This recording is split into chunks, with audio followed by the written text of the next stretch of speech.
Hello my dear students. आज हम electrochemistry के जेई एडवांस के पीवाईक्यू सॉल्व करेंगे। तो सबसे पहले देखते हैं पिछले 5 सालों का स्टैटिस्टिक्स क्या है। 2025 और 2024 ईच ईयर दो क्वेश्चंस ये चैप्टर से आए। 2023 में वन क्वेश्चन, 2022 में भी टू क्वेश्चंस आए और 2021 में तीन क्वेश्चंस आए थे। तो फिजिकल केमिस्ट्री का ये इलेक्ट्रोकेमिस्ट्री चैप्टर जेई एडवांस के लिए हो जाता है बहुत ही इंपॉर्टेंट। तो टाइम नहीं वेस्ट करते, स्टार्ट करते हैं हम न्यूमेरिकल्स। तो सबसे पहला न्यूमेरिकल हम देखते हैं जो 2025 के पेपर 2 में आया था। An electrochemical cell is fueled by combustion of butane, यानी आपको ब्यूटेन का कंबशन रिएक्शन पता होना चाहिए। तो ये कंबशन 1 बार प्रेशर और 298 केल्विन टेम्परेचर पे हो रहा है। सेल पोटेंशियल आपको दिया है x अपॉन एफ इंटू 10⁻³ जहां पे f है फैराडे कांस्टेंट। सो आपको फाइंड करना है वैल्यू ऑफ x। आपको स्टैंडर्ड वैल्यूज जो यूज करने हैं वो दिए हैं। At 298 kelvin Gibbs free energy change, that is formation of CO2, is -394. Formation of water, Gibbs energy for formation of water is 237 minus में, और ब्यूटेन के लिए है -18 किलो जूल। तो ये आपको तीन डेटा दिए हैं। तो सबसे पहला काम आपको क्या करना है, आपको ब्यूटेन का कंबशन रिएक्शन पता होना चाहिए जो यहाँ पे दिया है। ऑर्गेनिक केमिस्ट्री से आपने इसको पढ़ के रखा है। अब हम क्या करेंगे, थर्मोडायनेमिक्स आपने पढ़ा था तो आपको जो रिएक्शन है उसका गिब्स फ्री एनर्जी कैसे फाइंड करना है वहां पे आपने पढ़ा है। आपको प्रोडक्ट माइनस रिएक्टेंट करना है। सो ये जो आप रिएक्शन देखोगे यहाँ पे कार्बन डाइऑक्साइड और वाटर प्रोडक्ट है, ब्यूटेन रिएक्टेंट है, ऑक्सीजन का हम गिब्स फ्री एनर्जी लेते हैं 0। तो इस तरह से आप 4 से मल्टीप्लाई करो कार्बन डाइऑक्साइड का डेल्टा जी, 5 से मल्टीप्लाई करो H2O का डेल्टा जी। सो ये हमने पहले लिख दिया। देखो दोनों का एडिशन किया जो प्रोडक्ट्स है। फिर रिएक्टेंट में हमारे पास दो चीजें हैं, हमारे पास है ब्यूटेन। सो ब्यूटेन का वैल्यू हमने लिख दिया, ठीक है, और ऑक्सीजन का हम कुछ लिखेंगे नहीं क्योंकि वो 0 है। अब इसका हम सिंपली डिफरेंस लेंगे, दैट विल बी -2743। अब ये हो गया पूरे रिएक्शन का डेल्टा जी। आपको फाइंड करना है सेल पोटेंशियल। तो गिब्स फ्री एनर्जी चेंज और सेल पोटेंशियल के बीच का इक्वेशन आपको पता होना चाहिए, delta G not equal to minus N F not cell. अब आपके पास एफ है, इनॉट सेल आपको फाइंड करना है बट एन की वैल्यू नहीं पता। तो सबसे पहले आपको एन की वैल्यू फाइंड करनी है जो आपको ये रिएक्शन से मिल जाएगी। किस तरह से, कार्बन का जो ऑक्सीडेशन नंबर है कितना है, -2.5, इसका एवरेज हमने निकाला, और वो कन्वर्ट होता है CO2 में जहां पे उसका ऑक्सीडेशन नंबर हो जाता है +4। सो टोटल आप अगर देखो कार्बन का टोटल ऑक्सीडेशन नंबर चेंज कितना हुआ, एक कार्बन का चेंज हुआ 6.5, -2.5 से +4 हुआ, यानी 6.5 इंक्रीज हुआ। टोटल 4 कार्बन है। सो मल्टीप्लाई कर लो तो number of change in oxidation number या नंबर ऑफ इलेक्ट्रॉन ट्रांसफर हुआ 26। So n is the number of electron transfer. इसको हम लिखेंगे ये इक्वेशन में। सो एन इक्वल टू हम लिखेंगे 26, डेल्टा जी नॉट जो हमने फाइंड किया था लेकिन वो किलो जूल में था तो उसे हम कन्वर्ट करेंगे जूल में, ठीक है। अब क्या करना है, आपको सिंपली ई नॉट को मेन फॉर्म में लाना है। ई नॉट आपको फाइंड करना है तो ये इक्वेशन को रीअरेंज कर लो। So you get 105.50। ये आपका आंसर क्या है, आप समझना। आपको जो क्वेश्चन पूछा है x अपॉन एफ इंटू 10⁻³ सो ये जो मैंने यहाँ लिखा है 105.50, ये सिर्फ x की वैल्यू है, इनॉट सेल नहीं है, ये x की वैल्यू है। आपको पूछा गया है x की वैल्यू क्या है। सो यहाँ पे कंफ्यूज मत होना कि ये मैंने ऐसे कैसे लिख दिया, ठीक है, ये सिर्फ हमने x दिखाया है। सो ये था 2025 का क्वेश्चन। अब देखते हैं नेक्स्ट क्वेश्चन, वो 2025 के पेपर 1 में था। In an electrochemical cell dichromate ion in aqueous acidic medium are reduced to Cr+3। अब आपको डाइक्रोमेट का इक्वेशन तो पता है ना? डाइक्रोमेट का इक्वेशन क्या होता है, फॉर्मूला क्या होता है? आप कमेंट करके लिख दीजिए। Cr2O7-2, yes. और रिड्यूस हुआ Cr+3 में, यानी कि 2 क्रोमियम जब Cr+3 बनते हैं तो कितना चेंज होता है? 6 इलेक्ट्रॉन का। यहाँ पे आपको सिर्फ क्या करना है, 1 मोल Cr+3 प्रोड्यूस करना है। तो 1 मोल Cr+3 जब प्रोड्यूस करोगे तो करंट कितना फ्लो होगा, ये पूछा गया है। टाइम दिया है देखो 48.25।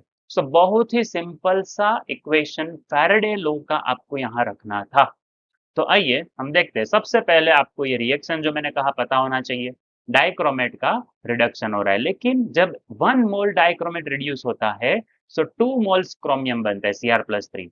हमें तो चाहिए सिर्फ 1 मोल। सो आप लिख दो सिंपली क्रॉस मल्टीप्लीकेशन, 2 मोल्स के लिए 6 इलेक्ट्रॉन का चेंज होगा। सो 1 मोल Cr+3 के लिए क्या होगा, 3 इलेक्ट्रॉन का चेंज। अब टोटल चार्ज कितना यहाँ पे कैलकुलेट करना है आपको, कितना टोटल चार्ज चाहिए। सो n is the number of moles of electron, जो 3 है 3, एंड फैराडे। अब ये तो आपको पता नहीं है ना? फैराडे कांस्टेंट आपको यहाँ दिया है, याद रखना है इसको, 96500। सो अगर नहीं दिया तो आप इतना ही लिखोगे 96500। So n equal to 3, f equal to 96500, इसको मल्टीप्लाई कर दो तो हो गया कूलम्ब। अब आपको जब चार्ज मिल गया कूलम्ब में और आपको टाइम भी पता है, सो सिंपल एक इक्वेशन है Q equal to I T. इससे आप इजीली कैलकुलेट कर सकते हो, लेकिन वो जो इक्वेशन है उसमें हम जब कूलम्ब लिखते हैं वो होता है एम्पियर इनटू सेकंड, लेकिन यहाँ पे टाइम तो मिनट में दिया है देखो, है ना? सो आप मिनट को कन्वर्ट कर दो सेकंड में। अब आ जाते हैं हमारे सिंपल इक्वेशन में। सो आई फाइंड करना है तो हमने लिख दिया Q अपॉन टी। ठीक है, तो Q था कूलम्ब और टाइम है सेकंड, इसको कर दिया डिवाइड तो हमें मिल गया एम्पियर।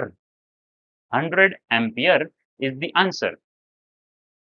कैसे बिलीव कर सकते हैं, इतना इजी क्वेश्चन भी आ सकता है। फैराडे लॉ आपको यहाँ यूज करना है।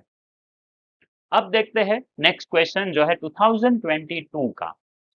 Consider the strong electrolytes. आपको 3 इलेक्ट्रोलाइट्स दिए हैं, उसमें से 2 इलेक्ट्रोलाइट की लिमिटिंग मोलर कंडक्टिविटी दे दी, और आपको जो क्वेश्चन पूछा गया वो है ये M, N और P, यानी इसके जो नंबर ऑफ आयंस है उसका टोटल एडिशन आपको पूछा है। एक्चुअली ये चार्ज है। आप बोल सकते हो M क्या होगा, X के ऊपर जो चार्ज है, देखो Z के आगे लिखा मतलब वो X का चार्ज है। N क्या है, वो X के आगे लिखा है, इसका मतलब वो Z का चार्ज है। और P क्या है, Y के नीचे लिखा मतलब वो U का चार्ज है ना? तो ये 3 चार्ज है जिसका आपको एडिशन फाइंड करना है। लेकिन आपको जो ये फर्स्ट इलेक्ट्रोलाइट है उसका लिमिटिंग मोलर कंडक्टिविटी देखो क्वेश्चन में नहीं दिया, बट उसके लिए ये ग्राफ दिया है। ये ग्राफ से आपको उसका लिमिटिंग मोलर कंडक्टिविटी फाइंड करना है, जिसका इक्वेशन आपको एनसीईआरटी से मिल जाता है, जिससे हमने ये ग्राफ बनाया था। अब क्वेश्चन आपको पता चल गया और कुछ इंफॉर्मेशंस भी आपको यहाँ दिए हैं जो हम यूज करेंगे कोलरॉस लॉ में। तो सबसे पहला काम आप क्या करोगे, आपको जो लिमिटिंग मोलर कंडक्टिविटी दिया है इसका Vmxn और Umyp, ठीक है, इसको आप यहाँ पे रख दो। तो सिंपली आप उसको यहाँ रखो। अब यहाँ थोड़ा प्रिंटिंग मिस्टेक हो गया है, Vm है, इसको आप Um समझो, ठीक है। सो इसका हमने सिंपली क्या किया है, एडिशन किया है। अब कोलरॉस लॉ यहाँ पे हमने लगाया है। अब इसकी वैल्यू तो आपको पता है 250। सी Umyp इसकी वैल्यू है 250, बट कोलरॉस लॉ क्या कहता है, that total limiting molar conductivity of any electrolyte is addition of its ions। simple algebraic sum, simple sum आपको करना है। तो यहाँ पे आपको m क्या है, नंबर ऑफ आयंस, वो कितने आयंस है ये आप लिखोगे। सो m इनटू आप लिखोगे वो नंबर ऑफ उसका जो कंडक्टिविटी है वो आपको देखना है यहाँ पे कहाँ है, ये रहा देखो 25। आप यहाँ लिखोगे 25, और वो कितने हैं, m नंबर्स है m, तो आप यहाँ लिखोगे m, ठीक है। उसके बाद दूसरा जो है वो कौन सा है y, सो y कितना है, उसका कंडक्टिविटी 100, तो आप यहाँ 100 लिखो और उसके नंबर्स p से मल्टीप्लाई करो। जितने आयंस है उतने आयंस से आपको मल्टीप्लाई भी करना है, ये आपने कोलरोस लॉ में पढ़ा है। अब इसको आप सिंप्लीफाई करो, सो आपको एक इक्वेशन मिला, इसको आप साइड में लिख के रख लो। अब दूसरा जो आपको मोलर कंडक्टिविटी दिया है, लिमिटिंग मोलर कंडक्टिविटी, इसका देखो 440 है ना, 440, तो वो आपको यहाँ लिखना है और 440 लिखोगे तो यहाँ पे भी कोलरोस लॉ आपको अप्लाई करना है। तो कोलरोस लॉ अप्लाई करो, सो क्या करोगे आप, इसमें दो चीजें आपके पास है, देखो v और x। सो v का यहाँ से आपने उठा लिया मोलर कंडक्टिविटी 100 और नंबर ऑफ v कितने हैं m। फिर दूसरा आपके पास है x, तो x का आपने उठाया 80 और इनटू कर दिया n। अब इसको सॉल्व करके इसको भी एक नाम देके इसको साइड में रख लो। सो ये दो इक्वेशंस आपके रेडी हो गए। अब आपको फाइंड करना है ये जो तीसरा कंपाउंड है उसका लिमिटिंग मोलर कंडक्टिविटी। तो उसके लिए आपके पास ये इक्वेशन है, जो मैंने कहा था आपके पास एनसीईआरटी में भी ये इक्वेशन है। अब y एक्स पे हमने लिखा है लेमडा m और x एक्सिस पे लिखा है हमने कंसंट्रेशन का स्क्वायर रूट, रूट c लिखा है हमने। सो ये जो स्लोप है ना वो एक की वैल्यू है। अब ये स्लोप अगर आपको पता चल जाए तो आपको लेमडा एम नॉट पता चल जाएगा, है ना। तो इस तरह से आप स्लोप पहले फाइंड कर लो। देखो 336 से 339 इसका डिफरेंस लिया और ये वैल्यूज कब है, 336 है 0.04 पे और 339 है 0.01 पे, तो इसका जो डिफरेंस है वो नीचे लिख दिया। सो सिंपली ये हो गया आपका स्लोप a इक्वल टू 100। अब ये फिर से आप पहले वाले इक्वेशन में रखो तो आपको मिल जाएगा Zm xn का लिमिटिंग मोलर कंडक्टिविटी, है ना। तो लिमिटिंग मोलर कंडक्टिविटी इस तरह से आप वैल्यू रख के फाइंड कर सकते हो। देखो 336 पे कंसेंट्रेशन 0.04 लिखना है आपको, ठीक है। ए का वैल्यू तो हमें पता चल गया स्लोप। सो इस तरह से आप फाइंड कर सकते हो लिमिटिंग मोलर कंडक्टिविटी 340। सो ये जो थर्ड कंपाउंड था उसका भी हमें लिमिटिंग मोलर कंडक्टिविटी मिला। तो यहां से भी आपको फिर से एक इक्वेशन बनाना है, फिर से आप कोलरोस लॉ अप्लाई करोगे क्योंकि आपको पता चल गया कंडक्टिविटी 340 है। Z का लिमिटिंग कंडक्टिविटी आपको यहाँ पे दिया है 50 और X का कंडक्टिविटी है 80। नंबर ऑफ आयन से आप उसको मल्टीप्लाई करो, इसे भी आप सॉल्व करोगे, so you get third equation. अब ये तीन इक्वेशंस आपको पता चल गए। अब सिंपल मैथ्स अप्लाई करो ये तीन इक्वेशंस को कंपेयर करके। सो आइए कंपेयर करते हैं, तीनों इक्वेशन को हम एक दूसरे के साथ कंपेयर करें।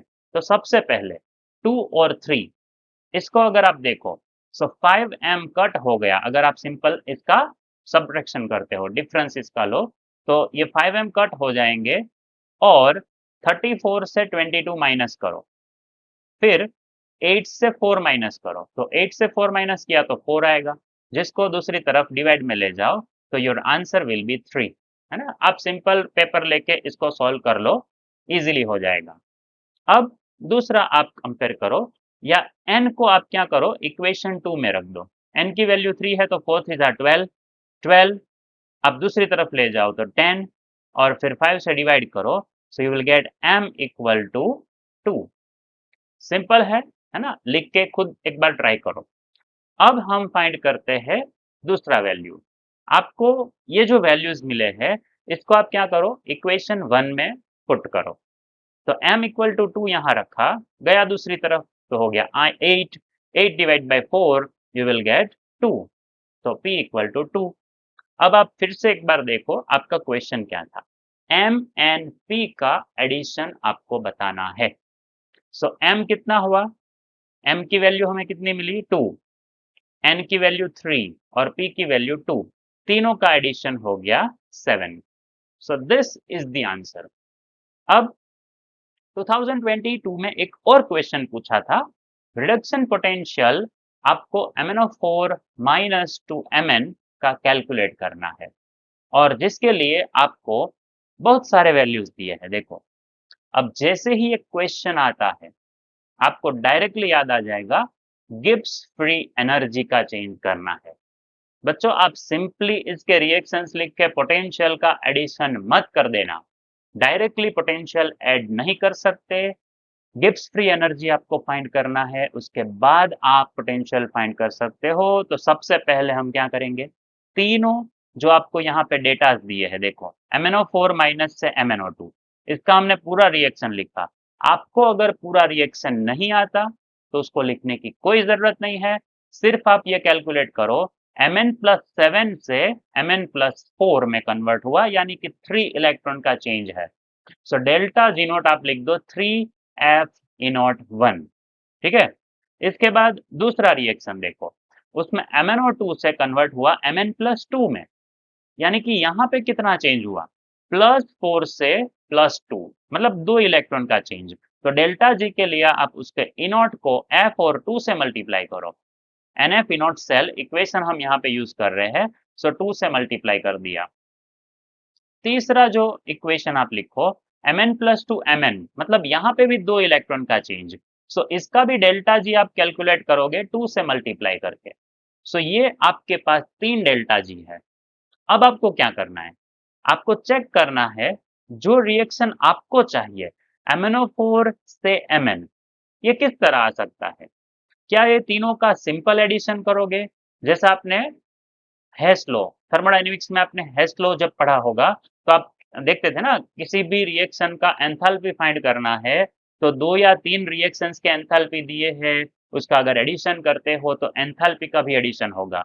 तो अगर यहाँ ये तीनों रिएक्शन का एडिशन करके आपको ओवरऑल रिएक्शन जो आपको चाहिए वो मिलेगा, तो इसके गिब्स फ्री एनर्जी चेंजेस का भी आपको एडिशन करना है। सो देखो, MnO4 हमें चाहिए लेफ्ट साइड, वो है लेफ्ट साइड, और Mn हमें चाहिए राइट साइड, वो थर्ड इक्वेशन में राइट साइड है।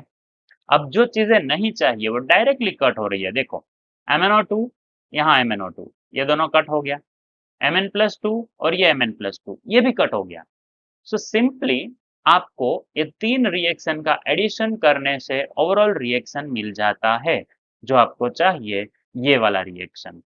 तीनों को अगर आप ऐड करते हो तो ये रिएक्शन मिल जाता है।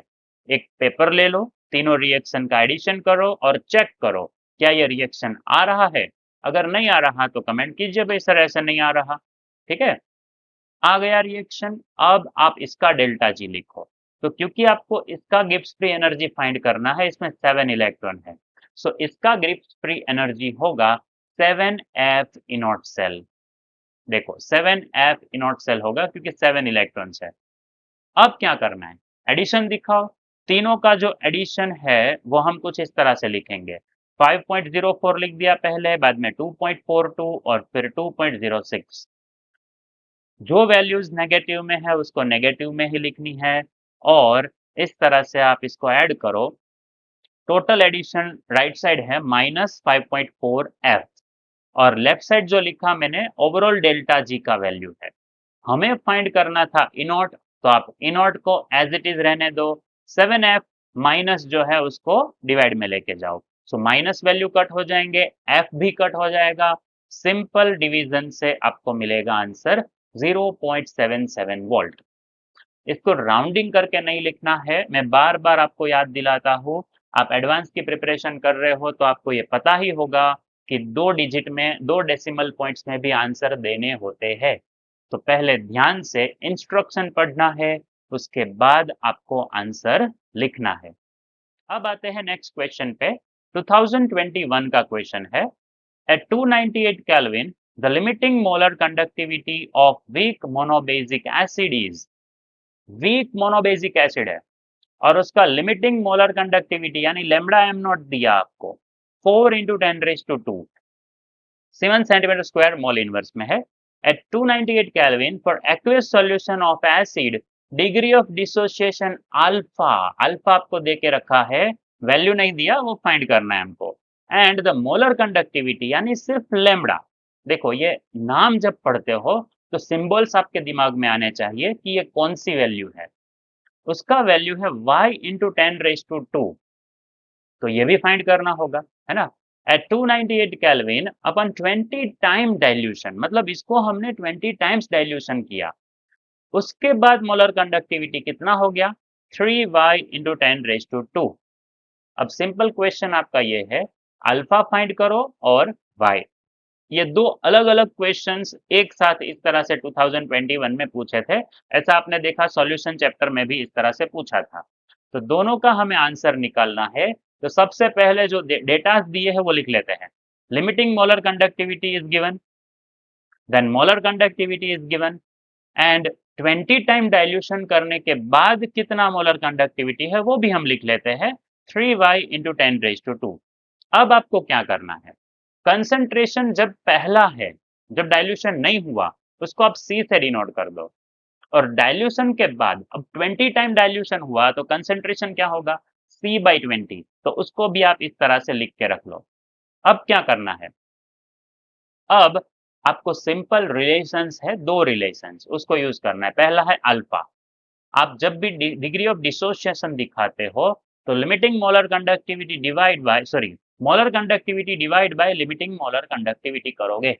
गलती नहीं कर देना है, लिमिटिंग मोलर कंडक्टिविटी का वैल्यू ऑलवेज ज्यादा होता है, तो उसको थोड़ी कभी ऊपर लिखेंगे, है ना, ग्रेटर वैल्यू नीचे लिखेंगे, लेमडा एम को ऊपर लिखेंगे, क्योंकि अल्फा ऑलवेज 1 से छोटा, एक से छोटा होता है, इज लेस देन 1। तो आप इस तरह से इक्वेशन को याद रखिए। अब आपको फाइंड करना है डिसोसिएशन कांस्टेंट, तो उसके लिए आप इक्वेशन लिखोगे K a equal to C alpha square upon 1 minus alpha. अब देखो, आपको लेमडा एम की वैल्यू पता है, लेमडा एम नोट की वैल्यू पता है, पता है का मतलब है y इंटू 10⁻² के फॉर्म में तो पता है आपको, है ना। तो ये वैल्यूज आप इसमें रखोगे, लेकिन दो डिसोसिएशन कांस्टेंट्स आपको मिलेंगे। कौन कौन से, जब डाइल्यूशन हुआ उससे पहले और डाइल्यूशन हुआ उसके बाद, आपके पास जो दो वैल्यूज है ना वो आपको इसके अंदर रखनी है। तो सबसे पहले तो लेमडा एम नोट और लेमडा एम का वैल्यू जो है अल्फा के फॉर्म में वो इसमें लिख दो। तो ये हो गया नया इक्वेशन, ठीक है। आप क्या करोगे, के ए के बाद जो अल्फा की वैल्यूज है वो आप इसके अंदर रखोगे, है ना, डिसोसिएशन कांस्टेंट बिफोर डाइल्यूशन। तो बिफोर डाइल्यूशन का जो वैल्यू है वो आपने यहाँ रख दिया, और आफ्टर डाइल्यूशन है वो भी आपने यहाँ पे रख दिया। अब आप क्या करोगे, इसके बाद आपको इसमें दोनों का कंपैरिजन करना है। अब ये दोनों का कंपैरिजन आप करो, आपको जो वैल्यूज दिए हैं बिफोर डाइल्यूशन आफ्टर डाइल्यूशन वो आपने इसके अंदर रख ली। अब इसको आप कंपेयर करो एक दूसरे के साथ। जब आप इसको कंपेयर करोगे तो जो इक्वल टर्म्स है उसको उड़ा दो, है ना, कंसेंट्रेशन आप उड़ा दो, फिर y भी कट हो जाएगा, 4 इंटू 10⁻² ये भी कट हो जाएगा। तो जितना कट हो सकता है, डिवाइड हो सकता है, वो निकालने के बाद हमने सिंपल इक्वेशन लिखा। अब क्योंकि वाई स्क्वायर भी यहाँ से हट जाएगा, दोनों जो ऊपर वाई स्क्वायर है वो भी हट जाएंगे, तो बचेगा 1/4 माइनस वाई और 9/20 4 - 3y। ठीक है, इसको भी आगे सॉल्व करते हैं। So 80 - 36 equal to 60y - 9y। I hope आप ये पेपर पे लिख के कर सकते हो, इसलिए इसमें ज्यादा टाइम में नहीं ले रहा जिससे आपका भी टाइम ना बिगड़े। अब देखते हैं y इक्वल टू क्या आएगा 44/51, और इसको डिवाइड किया तो आंसर है 0.86। अब आते हैं नेक्स्ट चीज पे कि अल्फा की जो वैल्यू है lambda M upon lambda M not, इसमें जब आप वैल्यू लिखते हो, लेमडा एम कितना था y इंटू 10⁻², ये रहा देखो, और लेमडा एम नॉट 4 इंटू 10⁻²। तो क्योंकि आपको y की वैल्यू पता है वो इसमें लिख दो। सो y की वैल्यू आपने यहाँ रखी, सो आपको अल्फा भी मिल गया 0.22। सो सी, दोनों आंसर्स आपको मिल गए। अब आप देखो नेक्स्ट क्वेश्चन। तो नेक्स्ट हम देखते हैं सिंगल करेक्ट टाइप आंसर्स कैसे पूछे गए। सो 2024 का बहुत ही इंटरेस्टिंग क्वेश्चन, थोड़ा लेंथी क्वेश्चन दिखने में लगता है, बट इसका आंसर चुटकियों में आएगा और इसमें आप मार्क्स नहीं गवा सकते। मैचिंग के क्वेश्चंस जैकपॉट क्वेश्चंस होते हैं, ऐसे क्वेश्चंस इजीली सॉल्व होते हैं। तो आप एक बार देखिए, आपको कंडक्टोमेट्रिक टाइट्रेशन के कुछ वैल्यूज यहाँ दिए हैं इंडिविजुअल आयंस के, और डिफरेंट कॉम्बिनेशंस जो है टाइट्रेशन जब करना है उसके डिफरेंट कॉम्बिनेशंस है वो लिस्ट 1 में दिए हैं, और उसके जो ग्राफ है वो लिस्ट 2 में दिए हैं। इसको आपको मैच करना है। तो सबसे पहला आप देखो, टाइट्रेट KCl है और टाइट्रेंट AgNO3 है। उसके बाद है टाइट्रेट AgNO3 और टाइट्रेंट KCl। अब इसका मतलब भी समझ लो। सो अगर आप प्रैक्टिकल में नहीं गए तो आप ध्यान दो।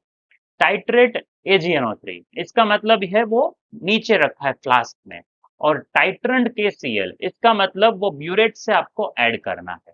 ठीक है। दूसरा है NaOH HCl और NaOH एसिटिक एसिड। तो इसके सामने आप किस तरह से मैच करोगे? देखो, आपको सिंपली देखते जाना है।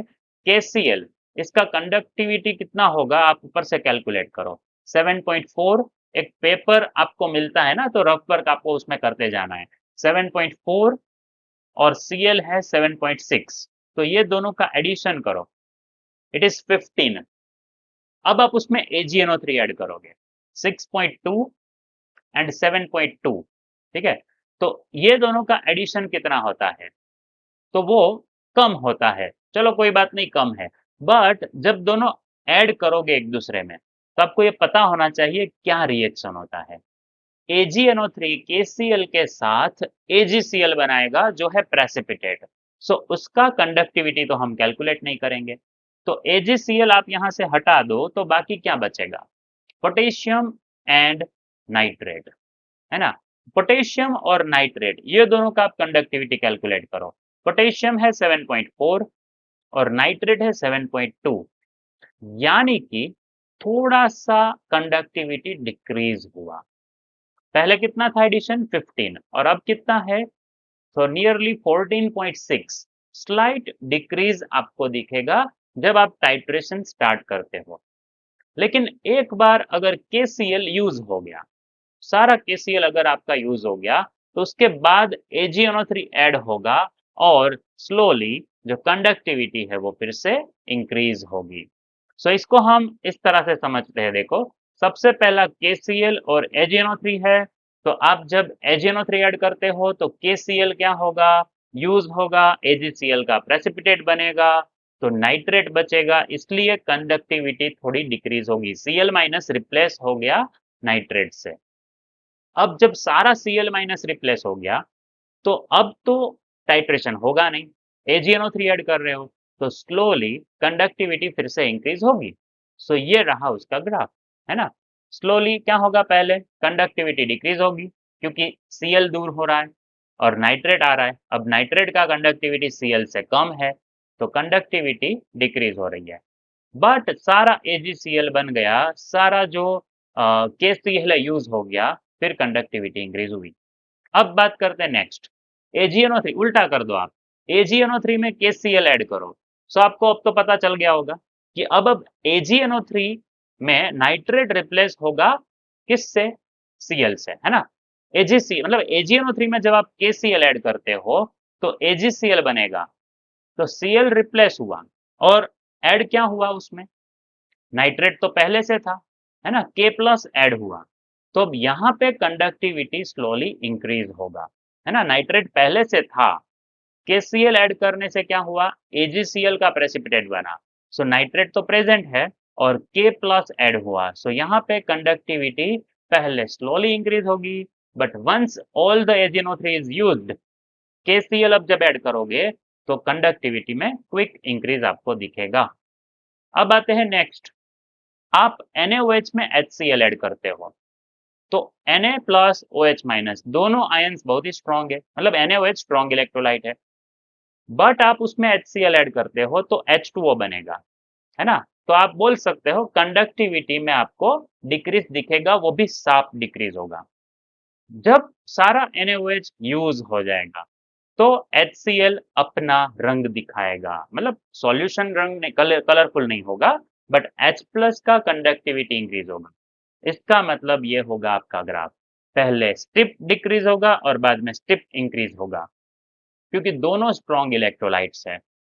अब आते हैं नेक्स्ट, NaOH में अगर आपने वीक इलेक्ट्रोलाइट ऐड किया, तो आपको डिक्रीज तो दिखेगा क्योंकि NaOH टाइट्रेट हो रहा है, बट उसके बाद जब एसिटिक एसिड ऐड करते हो तो एसिटिक एसिड ऐड करने से आपको इतना साफ इंक्रीज नहीं दिखेगा, है ना। सो आपका जो ग्राफ है कुछ इस तरह से होगा, पहले डिक्रीज होगा, फिर स्ट्रेट लगेगा, आपको स्लाइट इंक्रीज होगा, बट जैसा पहले हुआ था HCl के केस में वैसा एसिटिक एसिड के केस में नहीं होगा। सो बहुत ही इंटरेस्टिंग है कंडक्टिविटी का ये जो टाइट्रेशन है वो। तो ओवरऑल आंसर आपको पता चल गया, P के सामने हमने मैच किया 3, है ना, ये जो P है उसके सामने थर्ड ग्राफ मैच किया, Q के सामने फोर्थ मैच किया, R के सामने सेकंड और S के सामने फिफ्थ। अब हम देखते हैं नेक्स्ट क्वेश्चन। आपको एक ग्राफ प्लॉट करके दिया है for aqueous solution of monobasic weak acid resulted in a straight line with y-axis. An intercept of P and slope S, the ratio of P upon S is what? So देखो बहुत ही simple concept पे आपको यहाँ पे question पूछा गया है।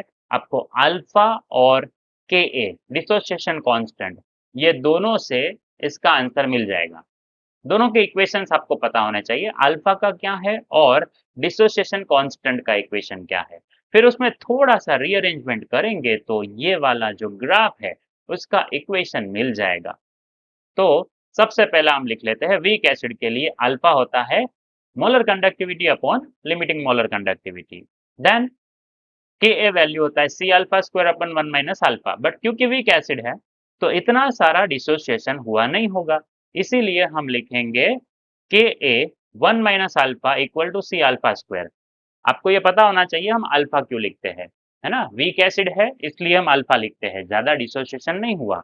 और 1 - अल्फा को हम यहाँ के ए के साथ मल्टीप्लाई करेंगे, तो K a into 1 - alpha equal to C alpha square. अब अल्फा की वैल्यू इसमें रखो तो ये रख दी, है ना। अब इसके बाद क्या करोगे, इसको थोड़ा सा सॉल्व करो, लेमडा को यहाँ मल्टीप्लाई में ले जाओ, है ना, और क्या करो ये करो, देखो सिंपल अंदर मल्टीप्लाई में ले, पहले ऐसा कर लिया, चलो के ए के साथ 1 मल्टीप्लाई और के ए के साथ ये मल्टीप्लाई। अब ये जो टर्म है इसको राइट साइड हमको ले जाना है तो वो प्लस हो जाएगी, बट आप एक बार देखो जैसा आपको चाहिए क्या वैसा मिला। आपको चाहिए 1/λm, यहाँ पे तो दूर दूर तक आपको 1/λm दिख नहीं रहा, है ना। So divide by lambda M कर दो, चलो नीचे लेमडा एम नहीं है तो आप इसको डिवाइड कर दो। सो हमने डिवाइड किया, तो जब डिवाइड किया तो के ए अपॉन लेमडा एम, ये टर्म जो है हमने राइट साइड लेके गए हैं तो लेमडा एम कट हो गया और के ए अपॉन लेमडा नॉट बचा, ठीक है, और लेमडा एम स्क्वायर था तो वो लेमडा एम हो गया। अब आपको क्या करना है, 1/λm के फॉर्म में आंसर चाहिए, सो आप सिंपली के ए जो है उसको दूसरी तरफ ले जाओ डिवाइड में, तो डिवाइड में ले गए यहाँ पे रहा, बट यहाँ पे क्या हुआ, के ए ऊपर यहाँ से नीचे आपने लेके आए तो ऊपर के ए था तो कट हो गया, ठीक है।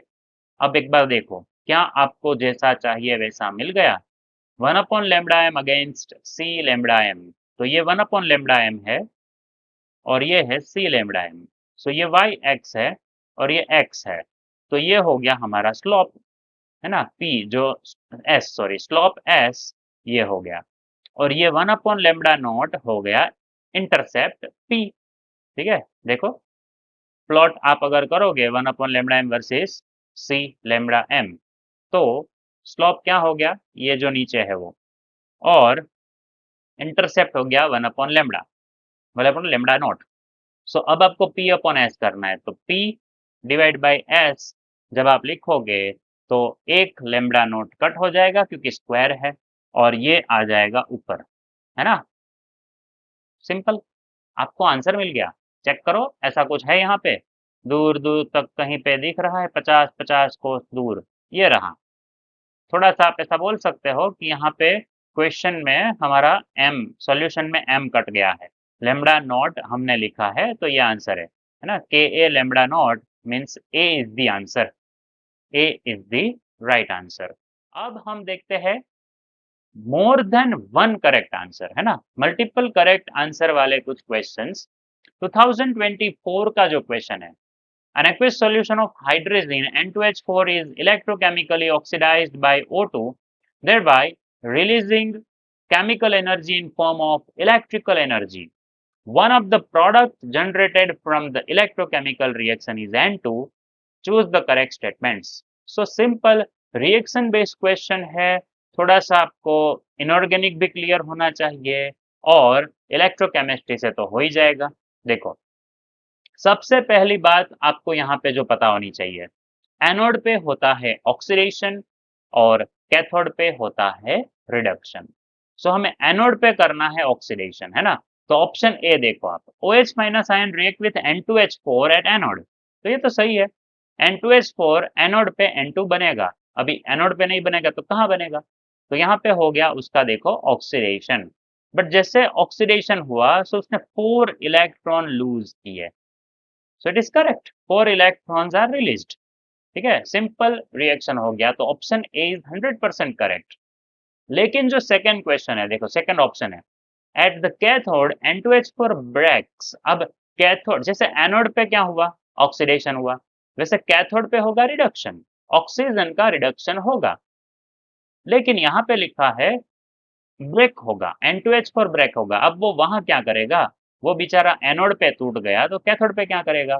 सो कैथोड पे कुछ नहीं होगा N2H4 को, सिर्फ वहां पे ऑक्सीजन का रिडक्शन होगा। So that is the correct answer, मतलब ए करेक्ट है, बी इज रॉन्ग, है ना। ए करेक्ट है। अब बी के बारे में हम बात करें तो at the cathode N2H4 breaks into N2, ये सरासर गलत बात है। देखो, this statement is incorrect because usually cathode is where reduction occurs.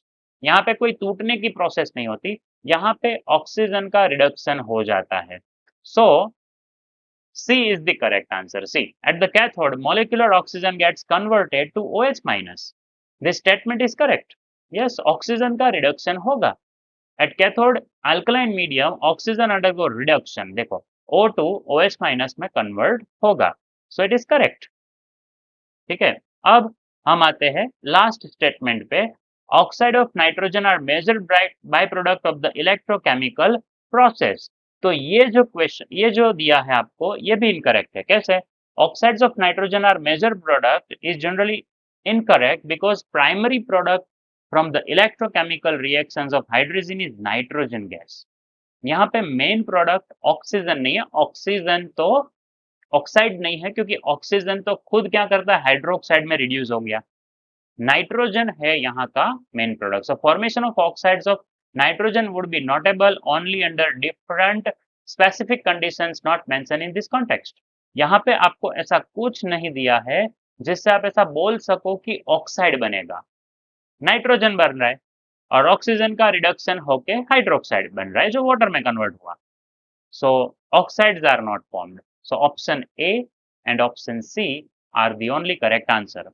अब आते हैं नेक्स्ट क्वेश्चन पे। तो ये क्वेश्चन में आपको 4 इलेक्ट्रोड्स के स्टैंडर्ड रिडक्शन पोटेंशियल दिए हैं और उसको X+2 और Y+2 के सॉल्यूशंस में जब डुबाया है आपने उसको और कंडक्टिंग वायर से कनेक्ट किया, तो क्या वो रोड डिजोल्व होगा, ये क्वेश्चन है आपका। X और Y रोड में से क्या X डिजोल्व होगा, और उसके लिए करेक्ट कॉम्बिनेशन कौन सा है वो फाइंड करना है। ऐसा कौन सा कॉम्बिनेशन आप करोगे जिससे X डिसॉल्व होगा। सो देखो, पहले आपको स्टैंडर्ड जो इलेक्ट्रोड पोटेंशियल दिए हैं इससे आपको इनॉट सेल कैलकुलेट करना है, ये दिमाग में रखिए। और क्योंकि आपको जो सेल दिया है वो स्टैंडर्ड नहीं है, इसका मतलब सेल पोटेंशियल जो आपको कैलकुलेट करना है वो स्टैंडर्ड सेल पोटेंशियल नहीं है, वो ई सेल है। तो ई सेल का इक्वेशन, नर्न्स्ट इक्वेशन भी आपको पता होना चाहिए। और सबसे इंपॉर्टेंट जो बात है कि आपको यहाँ पे x और y किस तरह से लेना है। तो जो पहले लिया है वो x है, दूसरा जो दिया है वो y। अगर इसका कॉम्बिनेशन आप बनाते हो, ई सेल कैलकुलेट करते हो, अगर वो पॉजिटिव है तो स्पॉन्टेनियस प्रोसेस होगा, इसका मतलब x डिसॉल्व होगा। सो ये हमारा क्वेश्चन है। तो सबसे पहले हम रिएक्शन लिख लेते हैं। x एनोड बनेगा, उसको डिसॉल्व होना है, सो वो एनोड बनेगा और y बनेगा कैथोड। अब इसका ओवरऑल रिएक्शन लिख लेते हैं, क्योंकि x का होगा ऑक्सीडेशन और y का होगा रिडक्शन। तो इस तरह से आप दिखाओगे ओवरऑल रिएक्शन। नर्न्स्ट इक्वेशन लिखोगे तो उसमें याद रखना है प्रोडक्ट ऊपर लिखोगे, रिएक्टेंट नीचे। कहाँ ऊपर भाई? ये रहा equation, E cell equal to E naught cell minus, आप यहाँ लिखते हो 0.059 जिसको हमने राउंड ऑफ करके 0.06 लिखा, डिवाइड बाई 2 किया, log x+2 अपॉन y+2 लिखा हमने। x+2 प्रोडक्ट है, y+2 रिएक्टेंट है, यहाँ पे सॉलिड हमको लिखना नहीं है। इसको आगे सॉल्व करो, 0.06 बाई 2 कितना हो जाएगा? 0.03, और कंसंट्रेशंस जो ऊपर दिए हैं वो इसमें लिखो। तो ये आपका फिक्स इक्वेशन हो गया। सारे कॉम्बिनेशन में आपको ये इक्वेशन यूज करना है। तो अब आपको क्या नहीं पता है? इनॉट सेल नहीं पता। अगर इसमें आप इनॉट सेल रख देते हो तो आपको ई सेल मिलेगा। अगर ई सेल आता है पॉजिटिव तो आ जाएगा प्रोसेस स्पॉन्टेनियस, मतलब एक्स पिघल जाएगा, है ना। तो आप देखो, सबसे पहला हम कॉम्बिनेशन देखें कैडमियम और निकल। इसमें कैडमियम को आप एनोड बनाओ और निकल को कैथोड बनाओ, है ना। एक्स एज अ कैडमियम लेना है, निकल को आप लेना है, आपको लेना है कैथोड। तो उसका सेल पोटेंशियल कैलकुलेट करो, इनॉट सेल, क्योंकि कैडमियम को एनोड लेना है ना, और निकल को कैथोड। तो कैथोड माइनस एनोड किया तो आंसर आया 0.16 पॉजिटिव, और ई सेल की इक्वेशन में इसको रखा तो मिला ई सेल 0.22। तो इस तरह ये प्रोसेस हो सकता है, यानी कि कैडमियम निकल में पिघल जाएगा, कैडमियम सॉल्यूशन में पिघल जाएगा। अब आगे बात करें कैडमियम एंड एफई। यहाँ पे कैडमियम को आप एनोड बनाओ, है ना, पोटेंशियल के सामने नहीं जाना है, आपको उसे कैडमियम को एक्स बनाना है ना। वो पिघलेगा कि नहीं पिघलेगा। सो कैडमियम को एनोड बनाया, Fe को कैथोड बनाया, तो कैथोड माइनस एनोड किया तो आंसर आया -0.04। बट ये इनॉट सेल है, हमें तो ई सेल कैलकुलेट करना है। तो ई सेल आया पॉजिटिव, है ना। ऊपर जो इक्वेशन है उसी में वैल्यू, यहाँ पे ही सारी वैल्यू हम पुट कर रहे हैं। सो वैल्यू आपने रखी तो ई सेल मिला पॉजिटिव, मतलब कैडमियम भी पिघल जाएगा। अब आते हैं नेक्स्ट। तो नेक्स्ट है निकल एंड लेड। तो निकल आपको लेना है एनोड और लेड लेना है कैथोड। मैं बार बार याद करा रहा हूँ, ये पोटेंशियल के सामने मत जाओ। आपको एनोड किसे लेना है? निकल को। ये तो क्वेश्चन में दिया है, जो एक्स है वो एनोड है ना, वो पिघलना चाहिए। सो उसको एनोड लेके कैलकुलेट करो। सो कैथोड माइनस एनोड, ये आप माइनस कर दो, ये कैथोड, इसमें से ये माइनस करो, लेकिन माइनस माइनस प्लस हो गया, तो इनॉट सेल मिल गया। इनॉट सेल को ई सेल में रख दो तो ई सेल मिला पॉजिटिव, मतलब ये भी पिघल जाएगा। अब आते हैं डी, निकल एंड लेड। निकल को हम लेंगे एनोड और लेड को लेंगे कैथोड, तो कैथोड माइनस एनोड। अब ये तो बहुत ही ज्यादा नेगेटिव है इनॉट सेल। चलिए इसका ई सेल चेक करें, तो इसका ई सेल भी कितना आया। अच्छा, यहाँ पे ये मत देखना इनॉट, है ना, मत देखना इसको, ई सेल है ये। तो ई सेल की वैल्यू कितनी मिली? तो आपने जो 0.06 है उसमें ये इनॉट सेल को ऐड कर दिया तो कितना आंसर आ गया? नेगेटिव आया। तो इसका ई सेल आया नेगेटिव, मतलब ये रिएक्शन नहीं होगा, मतलब निकल बहुत सख्त है, ये नहीं पिघलेगा। ठीक है, तो ये था हमारा आंसर। ए, बी एंड सी, ये तीनों में जो आपको कॉम्बिनेशंस दिए हैं वो करेक्ट कॉम्बिनेशंस है, उसमें एनोड जो एक्स है वो डिसॉल्व होगा। अगर आपको ये वीडियो अच्छा लगा और जो क्वेश्चंस मैंने आपको समझाए हैं वो इजीली अगर समझ में आए हैं तो लाइक कर दीजिए वीडियो को, कमेंट कीजिए आपको वीडियो कैसा लगा, और चैनल को सब्सक्राइब करना मत भूलिए।